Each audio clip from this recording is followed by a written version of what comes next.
So Kathy, why do you want to be mayor of Grand Haven? Joe, I got involved in the campaign because I was alarmed at um, what I saw as attempts to overdevelop our downtown. And I'm really interested in preserving the character and the scale of Grand Haven, which I think is a special place. What specifically is happening downtown that you view as overdevelopment? Um, in the middle of February, my sister and I were walking past our city councilman's house, and his wife stuck her head out and said, "Hey, you girls, if Mike said to tell you if I saw you that the parking structure is back on the agenda and they're going to vote Monday." Now, 3 years earlier, we'd spent a fair amount of time trying to keep a parking structure from going in downtown. So we went home and were pretty upset, and it was going to vote on Monday, and we had no idea how to combat it. We got up the next morning. So it's Saturday morning in the middle of February when a lot of people are out of town. And we decided the best thing we could do is send out some emails. So and try to generate emails to city council and the mayor saying, please don't put up a parking structure. So we contacted every friend we had in town. It started actually, the only email addresses I had, we had for 1 year previously, just before the pandemic shut us down, we'd played Bunko with about a dozen women in the immediate neighborhood. And so I started by calling this the Bunko Ladies Rebellion. But while I put together an email that summarized what we thought was going to happen and what we hoped our friends would help with, my sister texted every friend we had in town and said, please send your email, something bad's happening, and we need your immediate help. So by Monday, before the city council met, we had 60 emails to each of the city council members and the mayor saying, please don't do this to our town. Well, it turned out it wasn't, in fact, a parking structure that had been previously discussed and vetted, and at least we had some ideas about. What instead, the city had done it's called the Beyond the Pier Master Plan, and they had spent a year in a study during the pandemic on a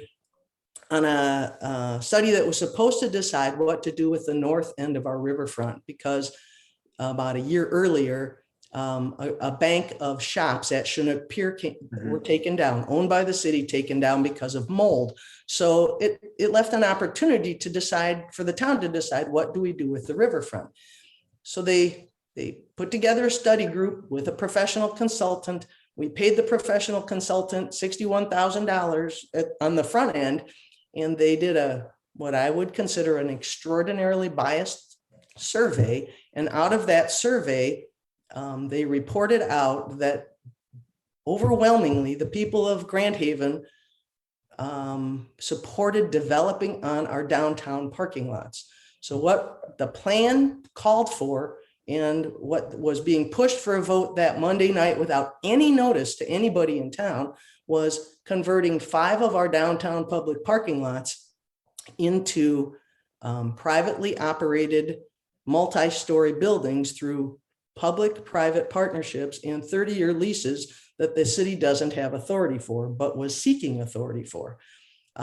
So my sister and I were flabbergasted, frankly, and we're on the phone to friends saying things like, I don't believe anyone who's ever been to Grand Haven would say, let's build on our parking lots. I mean, in the summer, our downtown is busy and it's a seasonal flux, but the parking lots are a valuable perform a valuable civic function. And the idea of adding to the congestion by putting buildings up on the parking lots, it just seemed ridiculous. And the plan had I already identified the first lot they would build on, which happened to be directly across the street from my 135-year-old house. And they wanted to put 58 apartments over 2 stories of interior parking and fill an enormous parking lot that's in downtown and serves merchants, restaurants, and people using the riverfront. Now, this is in addition to the Peerless Flats development, which is a private development, but the city had already granted approval there to put in 124 new housing units. And the Tribune Building development, the city had already given approval to put in 39 new housing developments. So basically, the city had already authorized more than 160 new housing units within 3 blocks of the location. They now are saying, let's add 58 more housing units. And I think most of the people who live in Grand Haven enjoy it because it's a small town. It's geographically constrained. It's beautiful. It's green. It has an incredible riverfront and lakefront. It's a special place. And most people who live here are here because they want to live in a small town. When you start making construction changes that really put up that many, the plan they finally passed, beyond the Pier Master Plan, actually still calls for developing what's called a dense urban core in our downtown. And I don't think the citizens want it. And I also think it doesn't serve their interests. So that's how I got into politics at a very late age. That's obviously development is a huge issue in towns large or small. Beyond that, though, what do you bring to the table? What other issues do you see, and what do you bring to the table that would make Grand Haven a better place if you were mayor? Well, I think the first thing I bring is leadership. I spent 25 years as a Coast Guard officer with a law degree, and I rotated in and out of legal and leadership assignments. In the civilian sector, you'd call them management assignments. In the Coast Guard, you call them command cadre assignments. I've run several Coast Guard bases. I have advised on government policy at high levels. For many years, I was a deputy agency ethics official. So the idea of ethical, transparent, honest, legal government is very important to me. I have a degree in strategic planning from the Naval War College in Newport, Rhode Island, where I later taught joint operational planning. I have a lot of government experience. And I think in addition, I've lived 14 years in town, which isn't an extraordinary amount of time to live in town, but I came here, I lived in 25 years, I lived in, I think, 13 locations. And I lived a couple of times in the same one twice, but largely I've lived in 7 beautiful harbor towns. And this is the one I picked because I love the way it is and because it's special. People come from all over the country to visit me here, and they walk around with me and say, wow. So I think that development is a big issue, and that is my principal issue, but I can also read a balance sheet. I can make hard decisions about cost cuts if they're necessary. Grand Haven has, it has challenges right now, but frankly, the nature of the town we want to live in is really where my campaign is focused. You've got an open mic and open camera. What would you like to say to the voters less than a month before the election? I'm honest. I am well-intentioned. I am thoughtful. I look at things from people's perspectives. I listen. I actually have great respect for my opponent in the race, Mayor Bob Manetza, who I think has served the city very well. But I think something is going on behind the scenes in Grand Haven that's going to change the nature of our town and not for the better. And I think if we don't put together a team at the leadership level, what I actually think has happened is that the city manager the city council and mayor have ceded too much control over the direction the city is taking to the city manager. And I think that time after time after time, when a group of citizens realizes what's happening, organizes, and goes in to say to the city council, this is a bad thing for our town. I think the city council's been very responsive to it and has listened. But what I am concerned about is the process seems entirely reactive, that we need to get a team on between the mayor and city council. We need a team that looks forward to what serves the people best.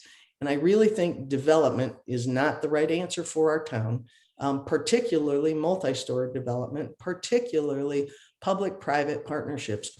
We have a history of a catastrophic recent public-private partnership in our Grand Landing development, where our city thought it would be great to get involved in a complex development down on our riverfront. And in the end, 2008, 2009,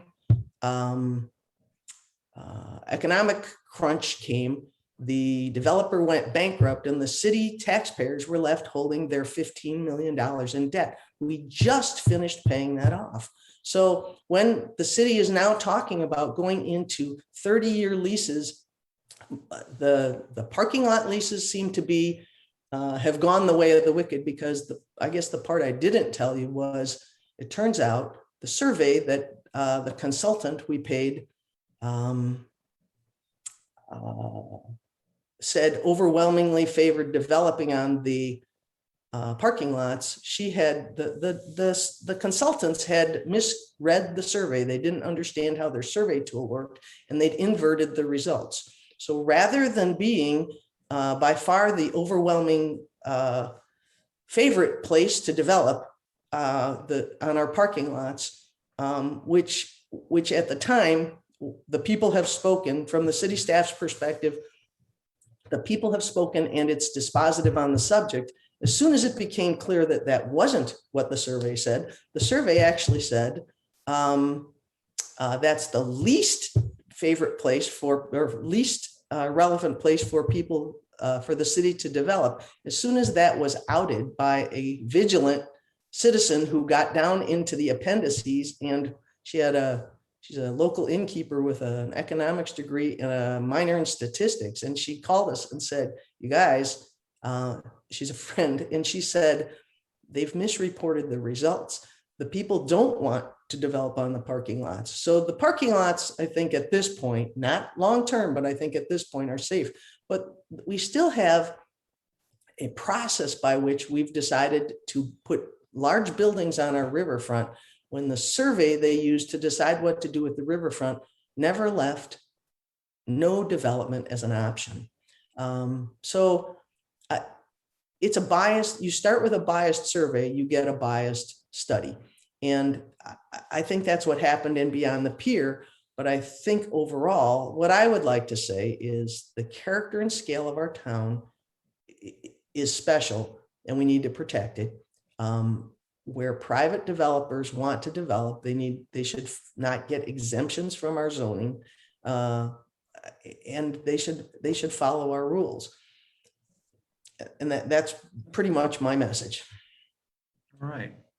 Well, Kathy, thanks for doing this, and I appreciate your time.